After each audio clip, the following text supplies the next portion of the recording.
गांव से काफी दूर पहाड़ियों के बीच एक पुराना सा मकान था। लोग उसे खामोश हवेली कहते थे। उस हवेली में रहने आई थीं दो बहनें, आरती बड़ी बहन और कविता छोटी बहन। माँ बाप की मौत के बाद शहर छोड़कर वो इस हवेली में रहने आई थीं। गांव वालों ने बहुत मना किया, वहां रात को कोई रहता नहीं, वहां से कोई हंसने की आवाज आती है, लेकिन आरती नहीं मानी। पहली ही रात अजीब थी। रात के ठीक 3:17 पर कविता की नींद खुली।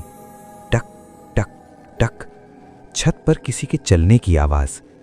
कविता ने डरते हुए आरती को आवाज दी, दीदी ऊपर कोई है क्या?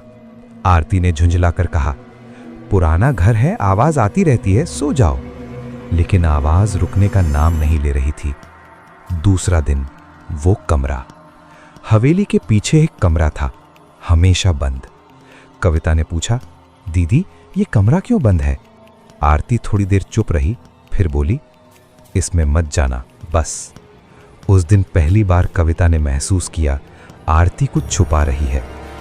दूसरी रात में कविता बाथरूम गई। सामने पुराना सा आईना था।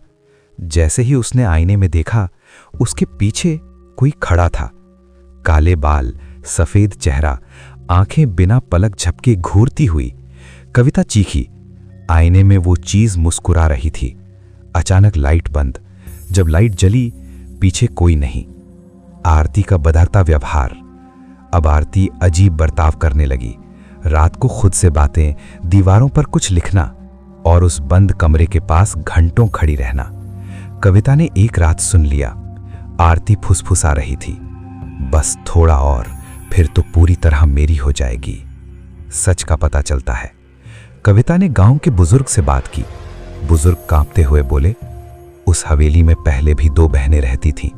बड़ी बहन ने छोटी की बलि दी थी। कविता के हाथ से पानी का गिलास गिर गया। कविता को सच याद आने लगा। असल में कविता कभी जिंदा थी ही नहीं। सालों पहले उसी हवेली में आरती ने ही कविता को मार दिया था।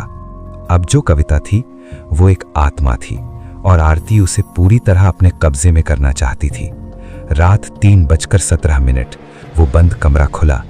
दीवारों पर खून से लिखा था, एक आत्मा एक शरीर। आरती ने मंत्र पढ़ना शुरू किया। कविता चीखी, दीदी मत करो, लेकिन देर हो चुकी थी।